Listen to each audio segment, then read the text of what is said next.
Mais oh non, la mort de l'évêque, aujourd'hui on veut masquer. Beaucoup de projets qui aujourd'hui ont foiré. Après l'école c'est chaud, la jeunesse est fauchée. Ils gaspillent tout notre dos pour une canne qui va foirer. Mais qu'est-ce qui n'a pas marché? Qu'est-ce qui n'a pas marché? Chers téléspectateurs, nous sommes toujours dans le bœuf politique sur JMTV+. Nous allons maintenant aborder des questions qui touchent directement le peuple camerounais, surtout la jeunesse. C'est quoi? C'est l'éducation, c'est la santé.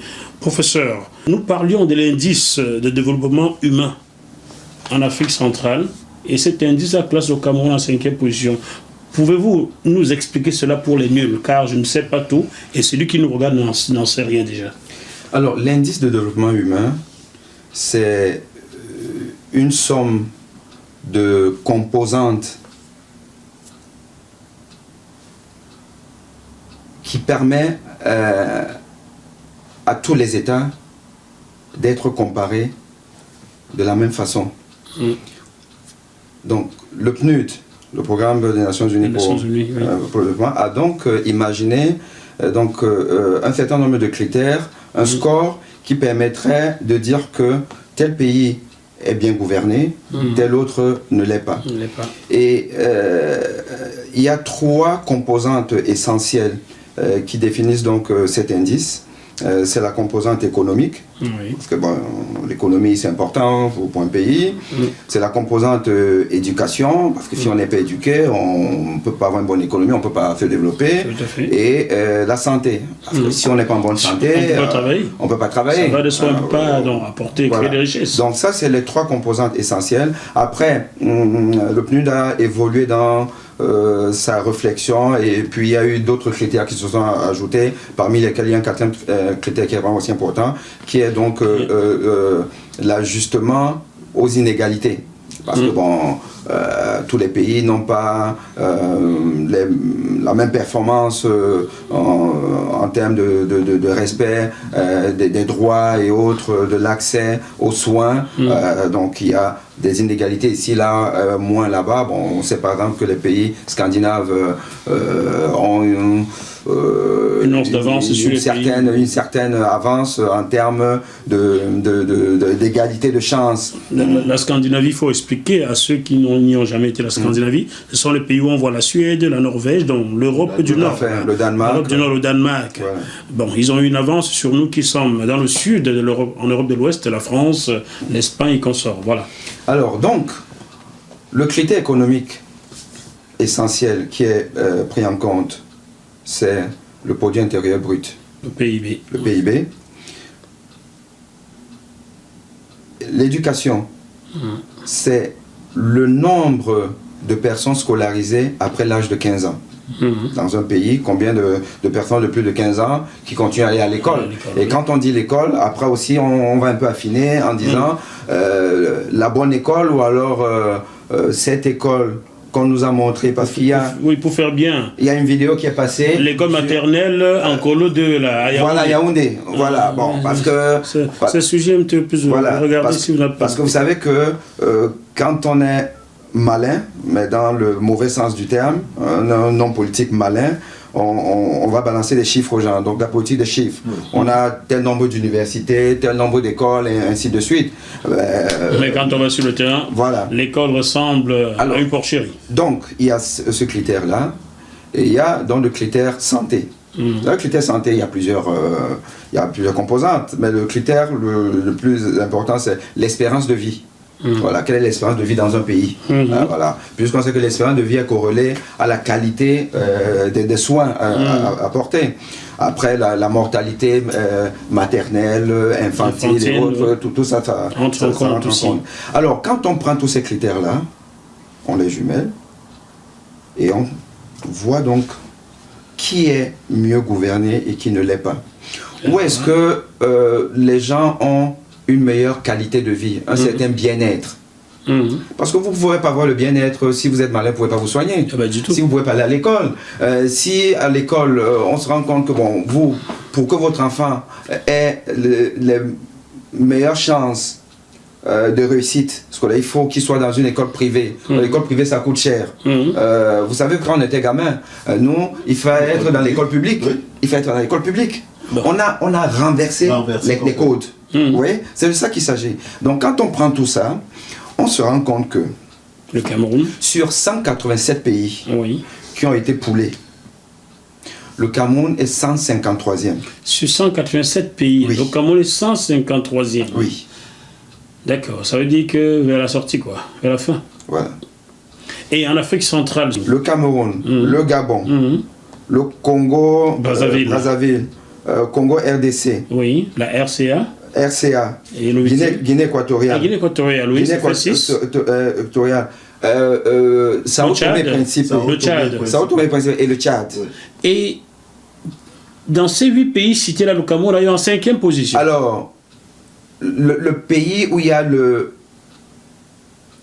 où l'indice de développement est plus avancé. La population éprouve le meilleur bien-être. C'est lequel? C'est le Gabon. Pardon? Gabon en premier. Gabon? Gabon en premier. Non, c'est pas possible, c'est une blague là. Ça, c'est l'indice qui le dit. Et je peux vous assurer que cet indice est assez robuste. Et puisque d'ailleurs, on peut le comparer à un autre indice, qui est l'indice, ils ont appelé ça l'indice de bien-être. Allons-y, parce qu'on a de bien-être. C'est un nouvel indice. Et en fait, ces deux indices-là vont dans le même sens. D'accord, le Gabon arrive en premier. Gabon en premier. Oui. L'Afrique centrale, il faut. En Afrique centrale, non, l'Afrique centrale. Les 8 pays. Gabon en premier. Congo Brazzaville en deuxième. Ah bon? Guinée équatoriale en troisième. Ah bon? Oui, Guinée équatoriale en troisième. Après, il y a Sao Tomé et Principe en quatrième. Sao Tomé et Principe. Oui, en quatrième. Cameroun en cinquième. D'accord. Même Sao Tomé et Principe est devant le Cameroun. Alors, quand vous regardez les autres pays, les trois autres, RDC, Tchad et RCA. Prenons la RDC. C'est quand même un pays qui connaît la guerre dans une partie, la partie limitrophe. 12 millions de morts en 10 ans. Voilà, donc, on en parle, oui. Voilà, ok, vous avez ça. RCA, bon, si on ne dépasse pas aussi la RCA, ça veut dire qu'il y a un problème, la guerre. La guerre. Le Tchad a connu la guerre depuis depuis Kadhafi qu'on sort. Donc, c'est-à-dire que les pays durablement en guerre sont les seuls pays que le Cameroun dépasse. D'accord. Bon, ça veut tout dire, hein, cher téléspectateur. Alors, je vais vous rappeler une chose. Et ça aussi encore, c'est le rôle des médias. Messanga Nyamding, qui n'a pas voulu venir sur ce plateau, il était invité. Et professeur de son état. Bon, professeur de Yaoundé, parce qu'on va parler de ça. Professeur de monsieur le ministre Famé Ndongo. Je ne veux pas rentrer dans ça, mais on connaît un peu les détails, les soupçons de plagiat et tout. Mais bon, de toute façon, ce n'est que des soupçons. On ne peut pas juger quelqu'un à partir des soupçons. Mais sauf que quand même, cet intellectuel, sur un plateau télé, pendant la campagne présidentielle, il est sur un plateau avec le fameux Ekanga, excellent Ekanga. Monsieur Messanga Nyamding nous a expliqué que le Cameroun est le meilleur, le premier pays en Afrique centrale, parce que tout le monde vient au Cameroun. Ah d'accord. Je ne savais pas que les Camerounais n'allaient pas dans d'autres pays. Et ensuite, il a dit, parce qu'il a parlé de l'indice de développement humain, comme c'est une notion que beaucoup de gens ne savent pas, ne maîtrisent pas. Il a raconté n'importe quoi à propos d'indice de développement humain. Il a dit le contraire de ce que je venais de vous expliquer. Tout ce que vous avez dit, il a dit le contraire. Soit il ne maîtrise pas la question, soit il était simplement de mauvaise foi. Ou les deux. Voilà.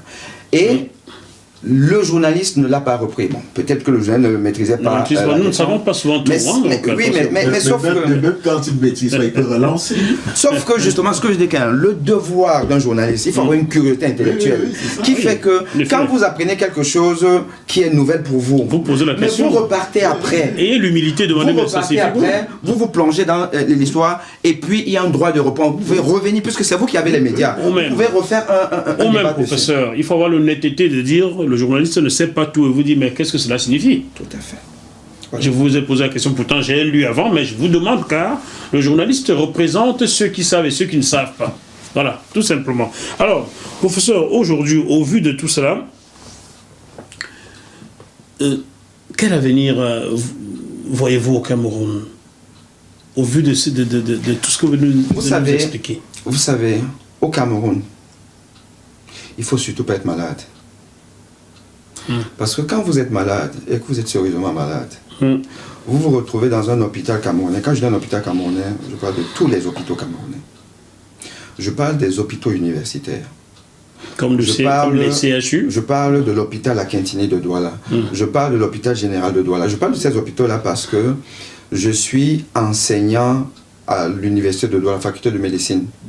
C'est-à-dire que mes hôpitaux d'application, c'est ces hôpitaux que je viens de citer. Les hôpitaux où j'encadre les étudiants, c'est ces hôpitaux. J'ai travaillé à l'hôpital général de Douala avant de repartir du Cameroun. Parce qu'à l'hôpital de Douala à l'époque, quand j'étais de garde, c'était la goutte d'eau qui a fait déborder le vase, on m'appelle aux urgences pour une douleur thoracique. Le patient a eu l'électrocardiogramme, il avait les signes d'infarctus.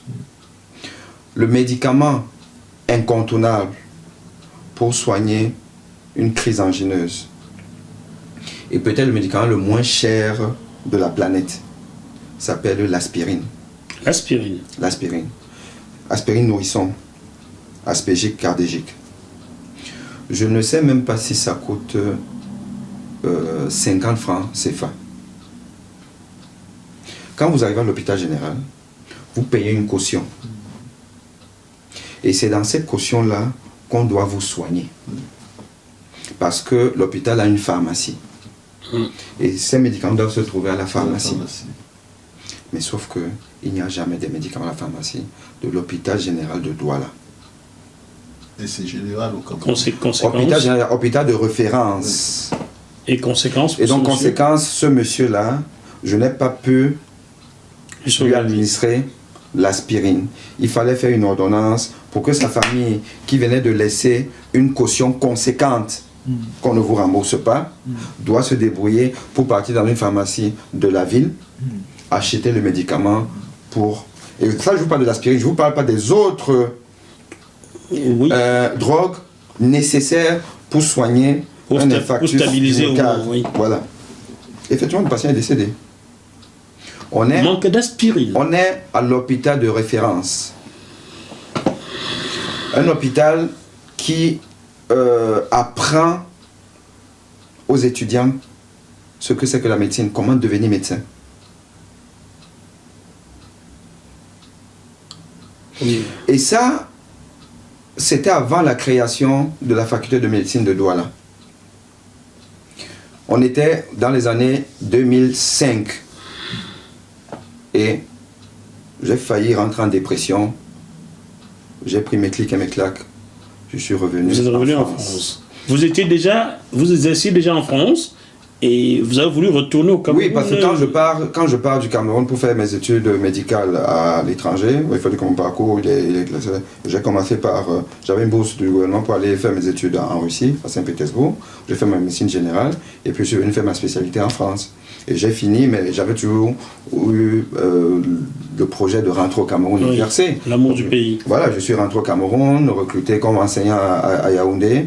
Mais bon, vous savez, hein, quand on dit qu'on vous recrute, il faut voir si on vous a vraiment recruté. Bon, et puis j'exerçais à l'hôpital Akintini de Douala et hôpital général de Douala. Et parce que rien ne marchait, aucun projet n'avançait. Quand je parle de projets médicaux, vous proposez quelque chose, on vous dit c'est pas prioritaire. Et quand je dis ça, je suis sérieux quand je le dis. Parce qu'à l'hôpital Akintini, j'arrive à l'hôpital Akintini, je rentre dans la salle d'exploration où on fait les échographies cardiaques, je prends le malade, je me dis peut-être que je suis devenu aveugle, parce que vous ne voyez rien, vous ne voyez pas le cœur du malade, parce que l'appareil, c'est un appareil qu'on ramasse, qu'on a ramassé ici, je sais pas, même pas en France, parce que même en France, ce genre d'appareil, vous n'avez pas trouvé. Il y a un bonhomme qui avait une société de... Enfin, il a signé un deal avec l'hôpital Lacantini, il livrait des appareils étaient en leasing. Donc cet appareil-là, c'est un appareil d'un autre siècle. Vous ne voyez rien. Vous ne voyez rien, mais vous devez faire des examens. Donc vous faites des diagnostics erronés.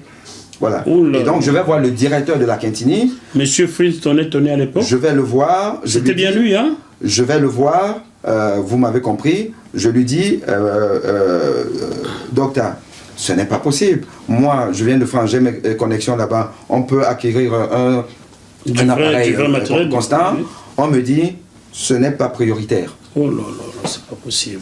Voilà. Alors, ce monsieur aujourd'hui délégué du gouvernement dans le littoral, hein? L'ancien directeur de la Quintini, monsieur Fritz Tonnet. Je peux le citer car je suis allé le voir déjà. Vous pouvez comprendre l'état de la ville de Douala. Voilà, donc c'est pas compliqué. Ces choses ne sont pas compliquées. Donc, avec ce genre de difficultés, je reviens. Je suis recruté après parce qu'il y a eu la création de la faculté de médecine de Douala. Et je suis recruté en 2008. Mais pour autant, les hôpitaux d'application ne sont pas devenus meilleurs. Hein. Parce qu'aujourd'hui encore, je vous parle, n'ayez pas une pathologie qui vous amène en réanimation à l'hôpital général de Douala ou à l'hôpital La Quintini. Parce que 4 malades sur 5 sortent de là droit à la morgue. Hein. Ça, c'est le Cameroun. C'est le Cameroun d'aujourd'hui, donc ce n'est pas compliqué que nous soyons 5e pays sur 8 de l'Afrique centrale. Mais comment, ce que je veux comprendre, c'est que vous avez vraiment des éléments comparatifs quand on voit votre parcours, comme vous avez dit, et que vous arrivez au Cameroun, ce qui doit être très frustrant, mais de votre vécu, lorsque vous portez un regard aujourd'hui sur le parc hospitalier camerounais, il est dans quel état? Parce que on a de temps en temps des informations qui nous font état de la construction de tel hôpital de référence à Saint-Mélima ou de tel hôpital de référence à Yaoundé. Ou, dans le regard que vous avez, quel est l'état du parc hospitalier camerounais aujourd'hui? Un des critères durs d'évaluation de l'état du parc hospitalier camerounais est le taux de prise en charge des personnalités camerounaises dans les hôpitaux camerounais. Ce n'est pas compliqué. D'accord. On va aborder sur le prochain point, les évacuations sanitaires. Donc aujourd'hui, pour vous, professeur, il n'y a pas un hôpital de référence au Cameroun, dans tout le Cameroun entier. Alors, je ne vais pas être malhonnête en vous disant que on ne peut rien soigner au Cameroun. Non. Parce qu'au Cameroun, il y a de bons médecins. Ils sont rares, mais il y a de bons médecins. Ceux qui ne sont pas, entre guillemets, performants, on va dire, une partie ne l'est pas, pas parce que intrinsèquement c'est des gens incompétents. Mais la médecine, comme tous ces métiers qui nécessitent des conditions, un environnement propice pour prospérer, les gens sont devenus incompétents parce que l'environnement ne leur a pas permis de garder le niveau qu'ils avaient quand ils rentraient de l'étranger, si c'est des gens qui ont été formés à l'étranger, ou quand ils ont commencé à exercer, quand ils étaient au Cameroun, qu'ils avaient la chance d'avoir peut-être des patrons dans un service où on fait quand même à peu près bien la médecine, parce qu'il y a des gens qui sont compétents. Et moi, quand j'entends par exemple le professeur Baïbek parler, et quand ses étudiants parlent de lui, c'est un imminent professeur compétent. Et c'est même parce qu'il est compétent qu'il a des problèmes au Cameroun, qu'il a des problèmes avec M. Famendongo, le ministre, son recteur et compagnie. Parce qu'il ne faut surtout pas être très bon au Cameroun. Ça, on n'aime pas trop ça. Il faut le savoir. Il faut être médiocre. Ben, parce que quand vous êtes médiocre, mais vous voulez progresser, donc Vous faites des courbettes. vous faites des courbettes. Vous acceptez tout. Vous acceptez tout. Donc vous êtes redevable. Et ça, on vous aime parce que vous êtes gentil. Vous êtes gentil. Il y a une expression au Cameroun, c'est le droit de réserve. Il faut avoir le droit de réserve. Quand vous voulez trop parler, là, c'est pas bon.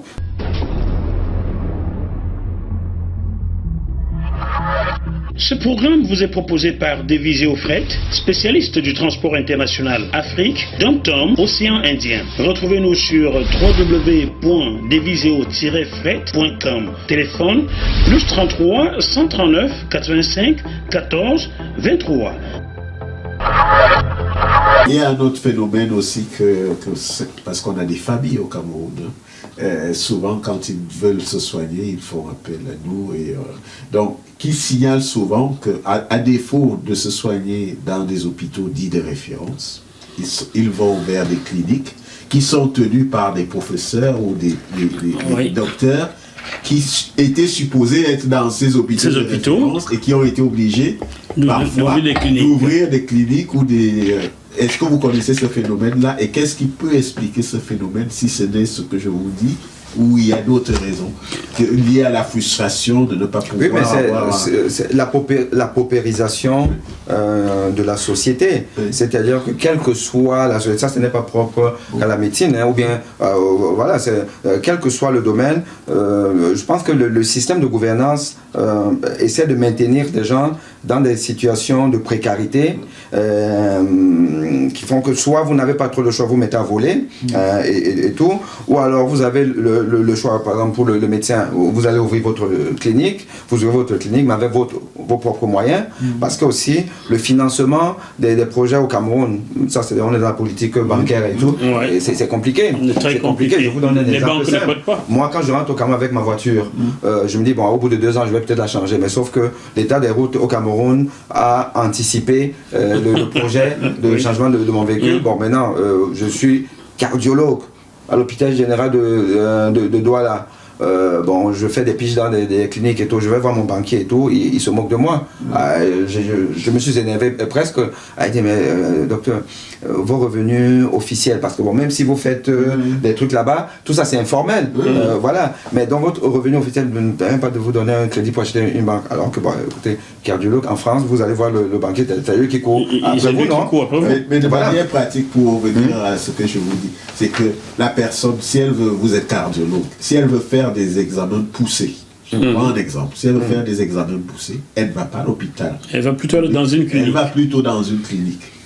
Il y a ce type de phénomène-là. Alors, c'est ce que j'étais en train de vouloir dire, c'est-à-dire que ces cliniques privées, on compte au bout des doigts des cliniques privées qui ont un plateau technique convenable, moderne. Pourquoi? Parce que pour avoir ce plateau technique-là, qui est coûteux, il faut avoir les moyens. Or, les cliniques, comme vous avez dit, c'est des médecins, futur professeur, le professeur, c'est pas parce qu'on est professeur qu'on gagne beaucoup d'argent. Donc, c'est des gens qui n'ont pas assez de moyens, qui vont aller s'endetter comme ils peuvent, les banques ne donnent pas beaucoup d'argent. Donc, et en plus, au Cameroun, vous achetez quasiment cash, parce que si vous êtes, voilà, et si vous êtes résident camerounais, vous venez en France acheter un matériel, personne ne va vous vendre ça en leasing, donc vous achetez cash. Et donc vous achetez ce que vous pouvez acheter. Et en général, vous achetez la seconde main. Bon, voilà, la seconde main et tout. Donc vous vous débrouillez avec. Et la douane s'en occupe lorsque vous entrez avec? Alors la douane, ça c'est une autre histoire. Donc in fine, vous allez prendre par le dernier cri, et qu'on sait que la fiabilité d'un examen, le résultat que vous rendez, dépend même aussi de la qualité de l'équipement que vous avez. Et plus l'équipement est vieillissant, désuet, moins la qualité est bonne. C'est ce que je disais tout à l'heure quand je parlais du cas de l'hôpital à la Cantini. Donc, ce qui veut dire qu'in fine, au Cameroun, on soigne des gens, mais il ne faut pas que ce soit très compliqué. Quand c'est très compliqué, le taux d'erreur diagnostique est suffisamment important.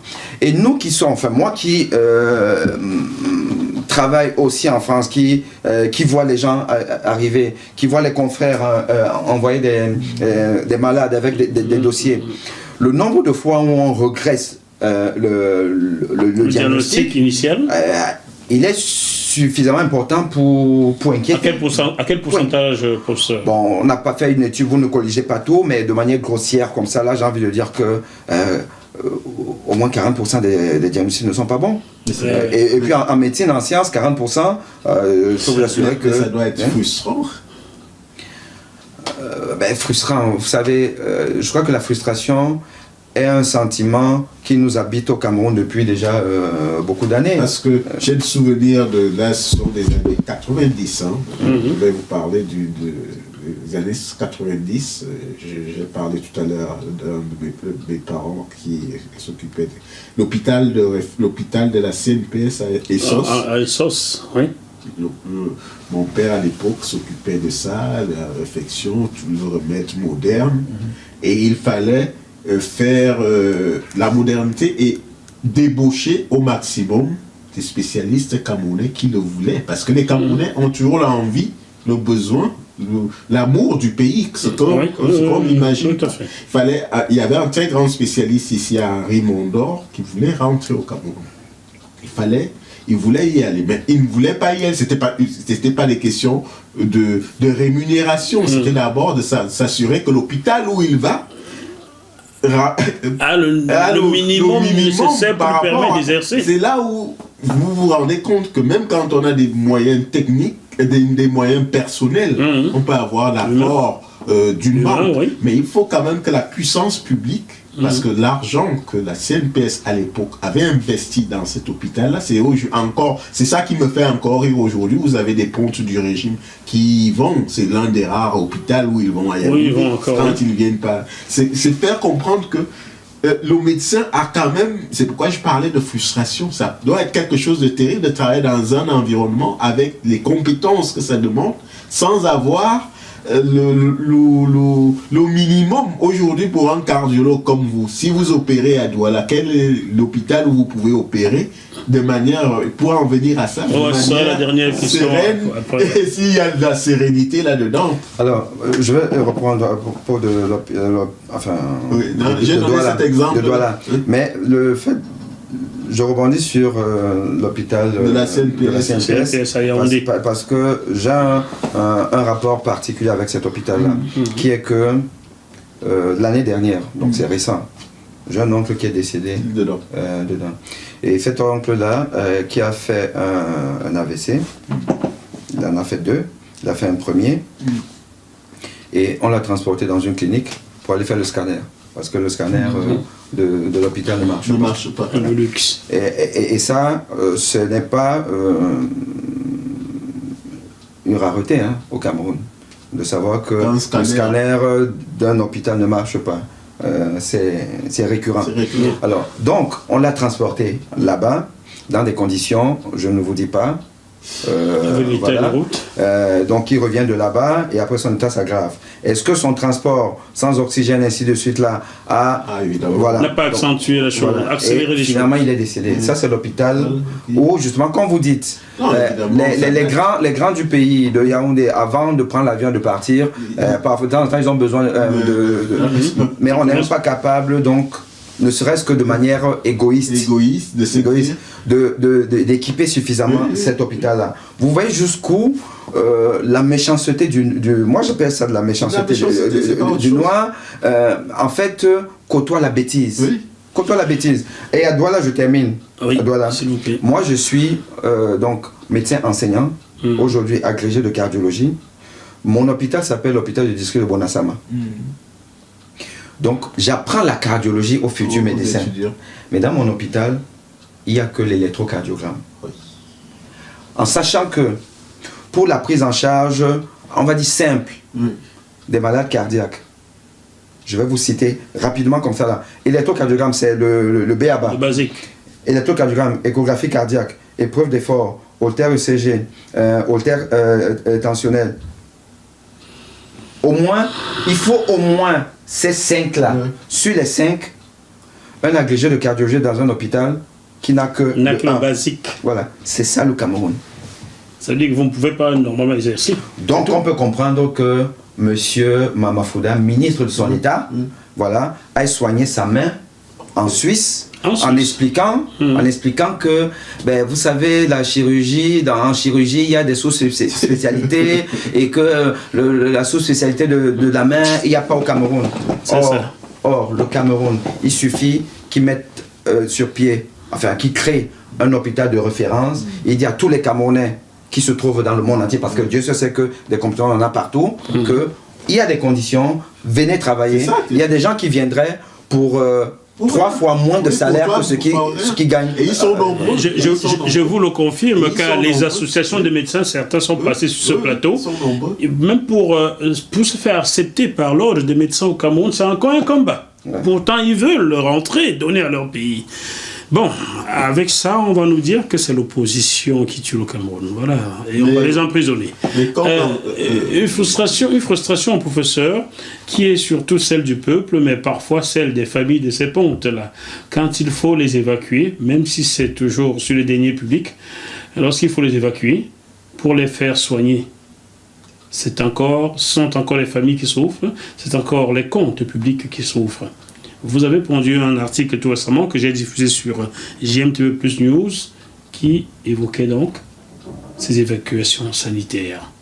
Ce qui confirme tout ce que vous dites, car si ces hôpitaux-là étaient aussi bien équipés, les pontes politiques n'auraient pas besoin de venir, non? Vous savez, l'évacuation sanitaire en Afrique en général, je parle en Afrique parce que j'ai eu l'honneur d'être invité par M. Alain Foucault, M. RFI. Où il mon grand confrère, bonjour Alain. Il a fait une émission sur effectivement la problématique des évacuations sanitaires. Donc il va être diffusé très bientôt. Et donc j'étais comme copanéliste, il y avait par exemple deux Sénégalais, et puis parmi les deux, il y a un qui est un ami, cardiologue, professeur de cardiologie. Et donc on a fait le tour d'horizon de cette question. On se rend compte que en fait c'est l'Afrique qui vit ce phénomène-là à des degrés effectivement. L'Afrique noire francophone ou Afrique en général? L'Afrique en général, mais l'Afrique francophone en particulier certainement. Mais chacun vit ça différemment. Le degré d'acutisation n'est pas le même partout. Alors moi, concernant le Cameroun, ce que je leur ai dit ce jour-là, moi j'ai une explication, l'une des explications de la pérennisation de ce système-là d'évacuation sanitaire, ou bien peut-être 2 ou 3 raisons les plus importantes pour moi. Un, je pense que c'est un levier politique pour infantiliser et avoir la même mise sur un certain nombre de personnes, de dirigeants. Un levier politique pour qui? Pour l'État. Pour l'État, les États africains. Pour le gouvernement. Pour le pouvoir. Pour le pouvoir. Le pouvoir en place se sert de ça comme objet de chantage. De chantage. Et d'ailleurs... Si vous n'obéissez pas quand vous serez malade, on ne s'occupera pas de vous. En quelque sorte, cela. C'est plus subtil. Vous savez, il y a un des personnages politiques camerounais aujourd'hui qui a opéré un retournement spectaculaire. De ça. Spectaculaire. Et vous le connaissez certainement. Mais donnez-nous des noms. Monsieur Gargara Manadji. Gargara Manadji. Ah ben non, c'est même pas de lui que je parlais. C'est qui donc? Retournement spectaculaire. Et je me suis posé la question de savoir, mais qu'est-ce qui s'est passé? Mais il se trouve que l'épouse de ce monsieur-là était malade. Une maladie qui ne pouvait pas être prise en charge au Cameroun. Là, je vois. Un homme politique de l'opposition. Le premier plan. Et on lui a dit, écoute, ton épouse, on peut l'évacuer. Mais tu parles trop. Et le monsieur, pas qu'il ne parle plus, parce qu'à la limite, vous pouvez être neutre, vous pouvez observer une certaine position neutre et tout. Mais il est devenu l'un des artilleurs du pouvoir. Alors, c'est qui ce monsieur? Bon, on n'a pas besoin de citer. Non, C'est un ça n'a pas phénomène. besoin, non. En off, je pourrais... J'aimerais bien voir les noms. Non, C'est monsieur Thierry Mabakari, vous me dites, hein? Non, on n'a pas besoin là comme ça. En off, je vais vous dire. Mais je vais vous dire que c'est de ça qu'il s'agit. Oui. C'est de ça qu'il s'agit.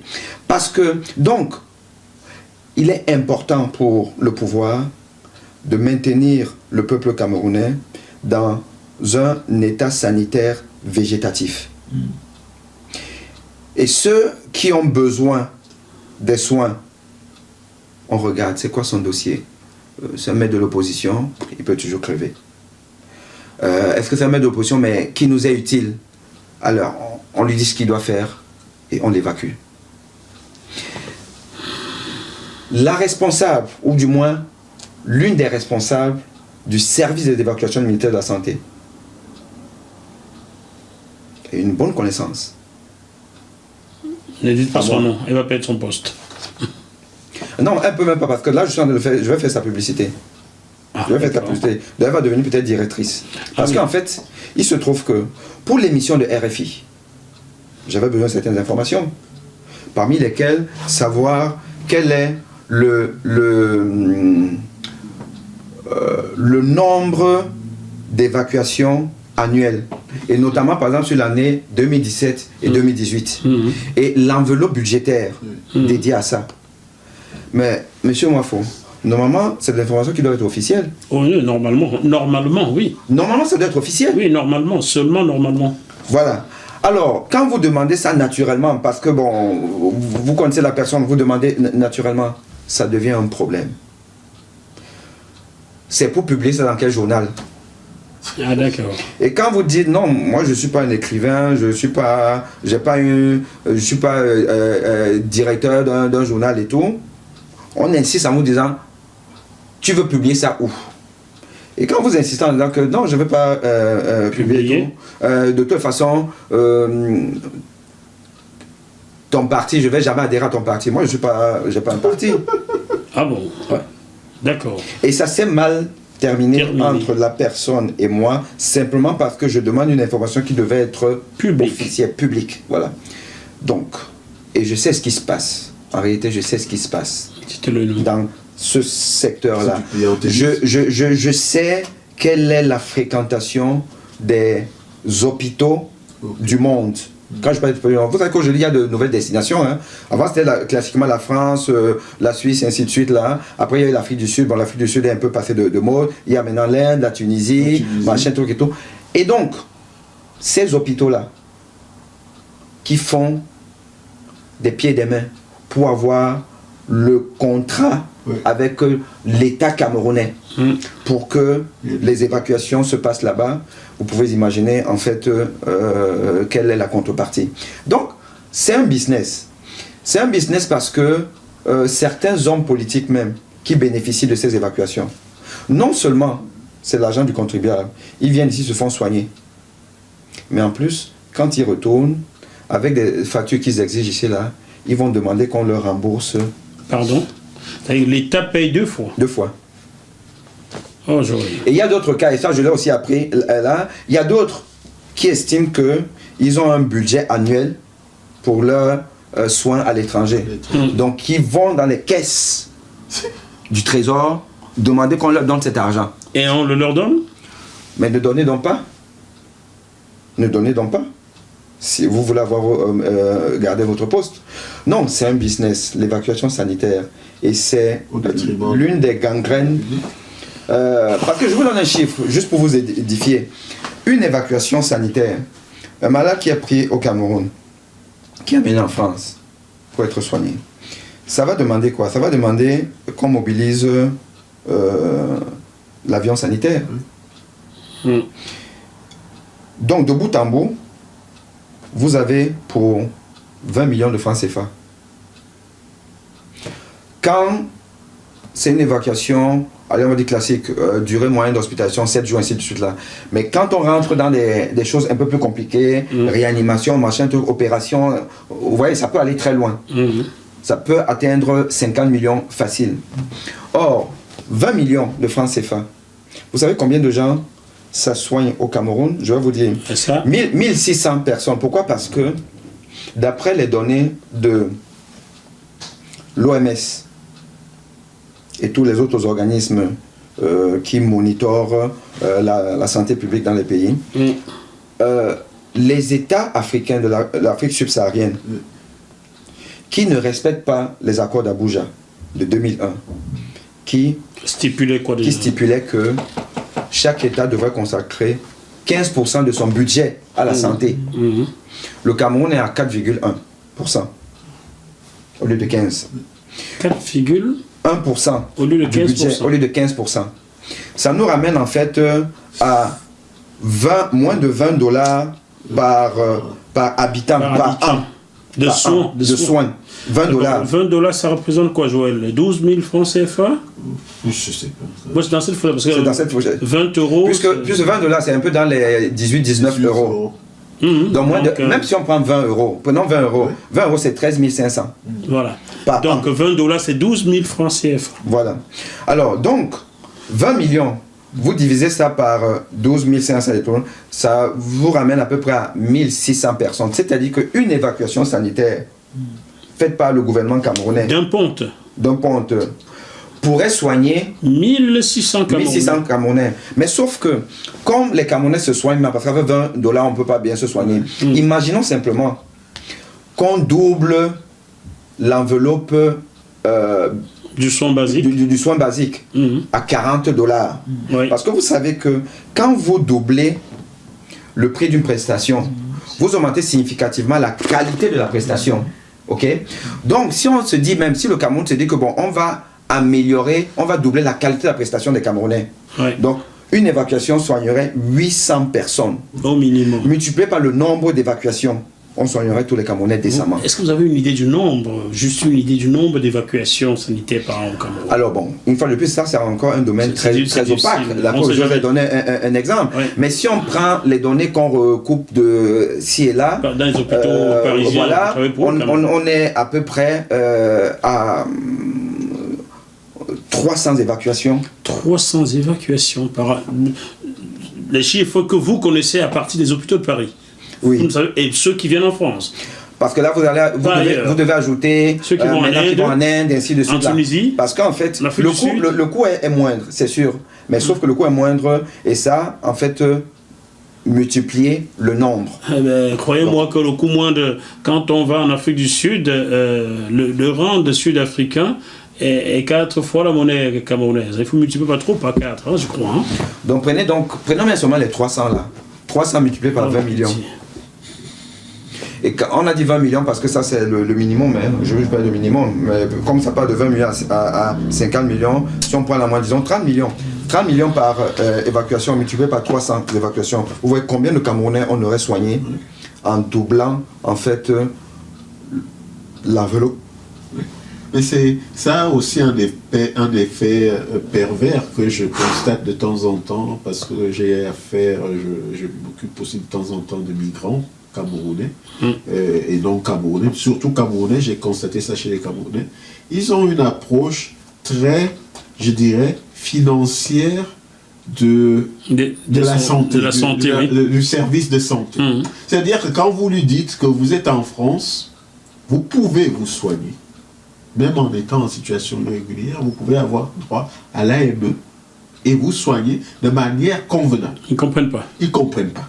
Ouais. Pire encore, quand vous allez dans la tranche supérieure, ce qu'on appelle les dignitaires du Cameroun, eux, ils vous disent que s'ils ne vont pas à l'hôpital américain de Neuilly, ils n'ont pas le bon traitement. Alors que quand vous avez fait l'étranger, des pays anglo-saxons par exemple, et que vous vous retrouvez en France, vous constaterez que la France a le meilleur parc public, je veux dire, hospitalier. Donc quand quelqu'un se soigne en France, à la limite, c'est l'un des effets induits que j'ai pu constater. C'est d'expérience que je le vois souvent, que à force de précariser un système de santé comme ce qui se passe au Cameroun, j'ai parfois l'impression que les gens ont attaché leur survie, je dirais, sanitaire à une notion d'argent. À propos de l'hôpital américain, ça c'est l'un de mes sujets. Dans mon article, d'ailleurs, j'ai parlé de ça. Tout à fait.